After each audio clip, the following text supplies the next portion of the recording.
தமிழுக்கும் தமிழனுக்கும் வணக்கம். 1000 ஆண்டுகளுக்கு ஒரு முறை பிறக்கும் அற்புத குழந்தை பெரும் தாக்கத்தை இந்த உலகத்தில் ஏற்படுத்தும் என்பார்கள். அப்படி பிறந்த ஒரு ஒப்பற்ற பிள்ளை பிற்காலத்தில் தமிழகம் மட்டுமல்ல, இந்தியாவிற்கே ஒரு கலங்கரை கோபுரமாக இருந்தது என்றால் அது மிகையாகாது. நினைக்கும் போதே வணங்கத் தூண்டும் மகா உத்தம தலைவர். 1000 வருடங்களுக்கு முன்பும் சரி பின்பும் சரி அவர் மாதிரி நிறைவான தலைவரை நாடு உண்டாக்கியதும் இல்லை, உண்டாக்கப் போவதும் இல்லை என்று முன்னாள் முதலமைச்சர் திரு M.G. ராமச்சந்திரன் வியந்து குறிப்பிட்ட ஒரு உன்னத தலைவரை குறித்து தான் நாம் தெரிந்து கொள்ளப் போகிறோம். சாதி என்பது பச்சை அநாகரிகம். சாதியையும் நிறத்தையும் பார்ப்பவன் அரசியலுக்கு லாயகில்லை. சாதி பார்ப்பவன் தெய்வத்தை வணங்குவதில் அர்த்தமில்லை. சாதிக்காக எதையும் செய்பவன் அரசியலில் புகுந்தால் அரசியல் கெடும். சாதியும் நிறமும் அரசியலுக்கும் இல்லை, ஆன்மீகத்திற்கும் இல்லை என மனிதனுக்கு செய்யும் சேவையே மகேசனுக்கு செய்யும் பூஜை என்று கூறியவர் தன்னுடைய மரண சாசனத்திலேயே ஆதிதிராவிடம் மக்களுக்கு தனது நிலத்தின் பெரும் பகுதியை எழுதி வைத்ததோடு தனது கண்காணிப்பில் தனது இல்லத்திலேயே தாழ்த்தப்பட்ட ஏழை மாணவர்களுக்கு கல்வி அளித்தவர் என்ற சமூக நீதிக்கு சொந்தக்காரர் இவர். சில ஊர்கள் பெரிய தலைவர்களையோ அல்லது நல்ல கலைஞர்களையோ கொடுத்து தனக்கு பெருமை தேடிக் கொள்கின்றன.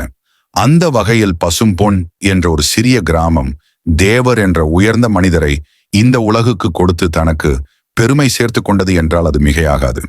வரலாற்றில் தன் வாழ்நாளில் 4000 ஆண்டுகளுக்கு மேலாக சிறையில் கழித்த ஒரு உத்தம தலைவரை இன்றும் ஒரு சில இடங்களில் இவரின் சிலைகளை சிறைக்குள் வைத்திருக்கிறார்கள்.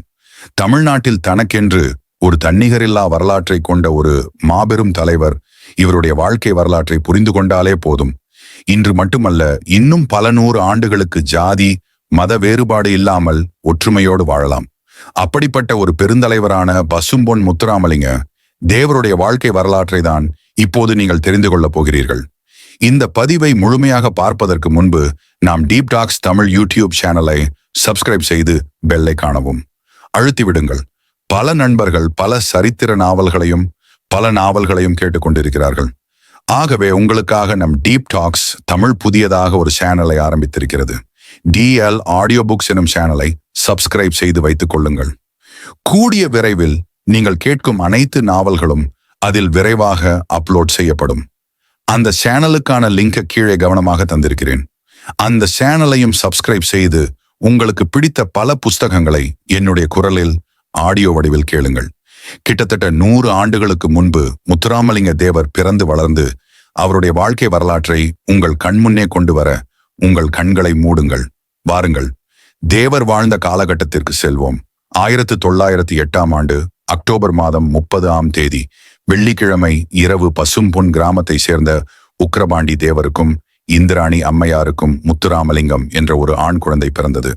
இந்த குழந்தைதான் பின்னாளில் இந்திய சுதந்திர போராட்ட களத்தில் வெள்ளையர்களை எதிர்க்க உருவான இந்திய தேசிய இராணுவத்திற்கு தமிழகத்திலிருந்து தகுதி வாய்ந்த வீரர்களை அனுப்பி வைத்து பீரங்கி படைக்கு பேரச்சத்தை உருவாக்கியது. பெரிய குடும்பங்களில் 2-3 முறை பெண்கள் இருந்தால் யார் மகளை திருமணம் செய்வது என்பதில் பெரும் சண்டை வருவது அந்த காலத்தில் இயல்பாக இருந்த ஒன்று. உக்கிரபாண்டி தேவருக்கு 2 அத்தைமார்கள். அவர்களிடையே சண்டை வரக்கூடாது என்பதற்காக இந்திராணி என்பவரையும் காசி லட்சுமி என்பவரையும் உக்கிரபாண்டி தேவர் திருமணம் செய்து கொண்டார். முத்துராமலிங்கம் பிறந்து 6 மாதங்களில் இந்திராணி அம்மையார் இறந்து விடுகிறார். அவருக்கு பிறகு காசி லட்சுமி முத்துராமலிங்கத்தை பேணி வளர்த்து வந்தார் என்றாலும் அவரும் விரைவாகவே இந்த உலக பயணத்தை முடித்துக் கொண்டார். உக்கிரபாண்டி தேவருக்கு குழந்தையாக இருந்த முத்துராமலிங்கத்தின் மீது கடுமையான வெறுப்பு தோன்றுகிறது. தனது 2 மனைவிகளும் இழப்பதற்கு முத்துராமலிங்கம் தான் காரணம் என்று நினைத்தார். ஆகவே அந்த குழந்தையை பசும்பொன்னுக்கு அடுத்திருக்கும் கள்ளுப்பட்டிக்கு அழைத்து சென்று அவரது தாய் வழிபாட்டியான பார்வதி அம்மாள் வளர்க்க ஆரம்பித்தார். சிறு வயதில் உடல் நலம் பாதிக்கப்பட்ட முத்துராமலிங்க தேவருக்கு பால் கொடுக்குமாறு வைத்தியர்கள் அறிவுறுத்தவே குழந்தைக்கு தாய்ப்பால் கொடுக்க ஊரெங்கும் தாய்மார்களை தேடினார் பார்வதி அம்மாள். ஆனால் குழந்தைக்கு தாய்ப்பால் கொடுக்க யாரும் முன் வரவில்லை. அப்பொழுது அந்த ஊரில் வசித்த இஸ்லாமிய பெண்ணான சாந்தி பீவி முத்துராமலிங்கருக்கு பால் புகட்ட முன் வந்தார்.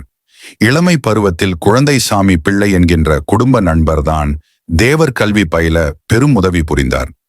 ராமநாதபுரம் மாவட்டத்தில் உள்ள கமுதி, திருப்பரங்குன்றம் அருகில் உள்ள பசுமலை, பின்னர் மதுரை என பல்வேறு இடங்களில் உள்ள பள்ளிகளில் பள்ளி படிப்பை தொடர்ந்தார். என்றாலும் 1924ஆம் ஆண்டு அவருக்கு ஏற்பட்ட உடல்நலக் குறைவால் அவரால் முழுமையாக பள்ளி படிப்பை முடிக்க இயலவில்லை. முத்துராமலிங்கம் வளர்ந்து வாலிபனாகும் நேரத்தில் அவர் தந்தை தன்னிடம் இருந்த சொத்துக்களை எல்லாம் எடுத்துக்கொண்டு மதுரைக்கு சென்றார். தன் தந்தை செய்த தவறுகளை தடுக்க வேண்டிய பொறுப்பு அவருக்கு ஏற்பட்டது. அதன் பின் அவர் தன்னுடைய பாட்டனாரின் வழியே பசும்பொன் கிராமத்தில் கிழக்க வீடு என்றவர்கள் பரம்பரை வீட்டின் பெருமையை காப்பாற்றும் பொறுப்பை ஏற்றார். இளம் வயதிலேயே தாயை பறிகொடுத்த சோகம், தந்தையின் அரவணைப்பு கிடைக்காத விரக்தியில் எல்லாம் ஒன்று சேர்ந்து கொண்டது தேவருக்கு. யாரும் எடுக்க துணியாத ஒரு முடிவை எடுத்தார் தேவர். அதுதான் கடைசி வரை திருமணம் செய்து கொள்ளாமல் பிரம்மச்சாரி ஆகவே வாழ்வது என்ற முடிவு. அந்த முடிவில் அவர் இறுதி வரை உறுதியாக நின்று வாழ்ந்து காட்டினார். அதோடு வாழ்நாள் முழுக்க பொது வாழ்க்கையில் ஈடுபட்டு மக்களுக்காக ஏதாவது செய்ய வேண்டும் என்ற எண்ணமும் அவர் மனதில் வேரூன்றி இருந்தது. நேரம் கிடைக்கும் போதெல்லாம் நிறைய புத்தகங்களை வாசிக்கும் பழக்கத்தை ஏற்படுத்தி கொண்டார். மிஷனரி பள்ளிகளில் படித்த பொழுது கிடைத்த ஆங்கில அறிவை அவர் அற்புதமாக பயன்படுத்தினார். தமிழ் மொழி மீது தீராத காதலையும் முத்துராமலிங்கம் கொண்டிருந்தார்.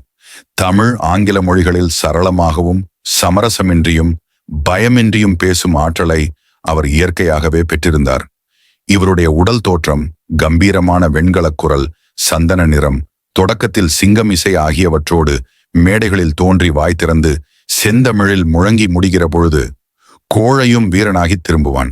அப்படி ஒரு பேச்சாற்றலை தேவர் கொண்டிருந்தார்.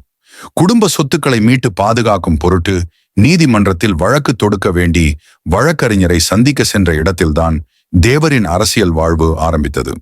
வழக்கறிஞராக இருந்த ஸ்ரீனிவாச ஐயங்கார் தான் அவரை காங்கிரஸ் இயக்கத்தில் இணைத்து விட்டார். சுதந்திர போராட்டம் தீவிரமாக நாடெங்கும் நடந்து கொண்டிருந்த நேரம் அது. சீனிவாச ஐயங்கார் ஆங்கில ஆட்சியில் நிகழும் அத்தனை துன்பத்தையும் தேவருக்கு எடுத்து கூறிய பொழுது தேவர் உணர்ச்சி வயப்பட்டு துடித்தார். தாய் நாட்டின் விடுதலைக்காக என் உடல், பொருள், ஆவி அனைத்தையும் கொடுக்க தயாராக இருக்கிறேன் என்று முழங்கினார். தேவர் தாம் எப்பொழுதும் விரும்பி இணையும் ஷைனா சில்க் ஜிப்பா வேட்டியை துறந்தார். கதர் ஜிப்பா வேட்டிக்கு மாறினார். இந்திய தேசிய காங்கிரஸ் மாநாட்டில் பார்வையாளராக சென்ற தேவரை ஆப்ப நாட்டு பிரதிநிதியாக மாநாட்டுக்கு வந்தவர்களுக்கு அறிமுகப்படுத்தி வைத்தார் சீனிவாச ஐயங்கார். அந்த மாநாட்டில் கலந்து கொண்ட இன்னொரு முக்கியமான தலைவர் யார் தெரியுமா? சுபாஷ் சந்திர போஸ். அவரை பார்த்ததுமே ஒரு பிணைப்பும் நெருக்கமும் ஏற்பட்டுவிட்டது தேவருக்கு. அவருடன் உரையாடினான். பேச பேச நேதாஜியின் கம்பீரமும் வீரமும் அவரை காந்தம் போல கவர்ந்து இழுத்தது. இவர்தான் என் தலைவர் என்று மனதுக்குள் உறக்க சொல்லிக் கொண்டார் முத்துராமலிங்க தேவர். அந்த பிணைப்பும் நெருக்கமும் இறுதி வரை இருந்தது.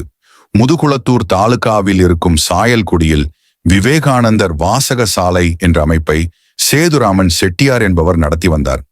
அந்த அமைப்பின் முதல் ஆண்டு விழா ஏற்பாடுகளை வெகு சிறப்பாக அவர் செய்து கொண்டிருந்தார். விழாவிற்கு காங்கிரஸ் பேரியக்கத்தை சார்ந்த பலரையும் அவர் அழைத்திருந்தார். அந்த விழாவில் கலந்து கொண்ட மிக முக்கியமான நபர்களில் பெருந்தலைவர் காமராஜரும் ஒருவர். அனைவரும் விழாவுக்காக வந்திருந்த நேரத்தில் சிறப்புரை ஆற்றுவதற்காக அழைத்து அந்த பேச்சாளர் என்ன காரணத்தினாலோ விழாவிற்கு வர இயலாமல் போனது. சேதுராமன் செட்டியார் மிகுந்த கவலையில் ஆழ்ந்தார். அவர் தன்னுடைய நண்பர்களிடம் விழாவில் பேசுவதற்கு தகுதியான நபர் வேண்டும் என்று கேட்டார். அதன்படி அவருடைய நண்பர்கள் பசும்பண்ணை சேர்ந்த முத்துராமலிங்கம் என்பவர் நல்ல ஞானமுள்ள பேச்சாளர் என்றும் பல உள்ளூர் பிரச்சனைகளில் அவர் திறமையாக பேசி தீர்வுகளை சொல்லக்கூடியவர் என்றும் அவரை விழாவிற்கு பேச வருமாறு அழைக்கலாம் என்றும் சேதுராமனுக்கு அறிவுரை கூறினார்கள். முதலில் அவர் மிகவும் தயங்கினார். என்றால் புதிதாக ஒருவரை, அதுவும் மேடைகளில் பேசி அனுபவம் இல்லாத அவரை இந்த விழாவிற்கு அழைத்து பேச சொல்வது சரியாக வருமா என்ற குழப்பம் அவருக்கு இருந்தது. இறுதியில் வேறு வழியின்றி அவர் முத்துராமலிங்க தேவரை அழைத்து வரும்படி ஆட்களை அனுப்பினார். இலந்தை குளம் என்னுமிடத்தில் ஒரு உள்ளூர் பிரச்சனைக்கு தீர்வு காண்பதற்காக தேவர் அங்கு வந்திருந்தார். அவர் அங்கிருக்கும் தகவலை அறிந்து கொண்ட சேதுராமனின் ஆட்கள் அவரை அணுகி சாயல்குடியில் இருக்கும் சுவாமி விவேகானந்தர் வாசகசாலை முதலாம் ஆண்டு விழாவில் விவேகானந்தரின் திருவுருவப் படத்தை திறந்து வைத்து சிறப்புரை ஆற்ற வேண்டும் என்றும் அதற்காக அவரை அழைத்து செல்ல வந்திருப்பதாகவும் அவர்கள் தேவரிடம் கூறினார்கள். உண்மையில் தேவருக்கு சுவாமி விவேகானந்தர் மீது அளவற்ற பக்தியும் பற்றும் இருந்தது. சுவாமி விவேகானந்தரை அவர் ஆன்மீக குருவாக உள்ளத்தில் ஏற்ற இருந்தார்.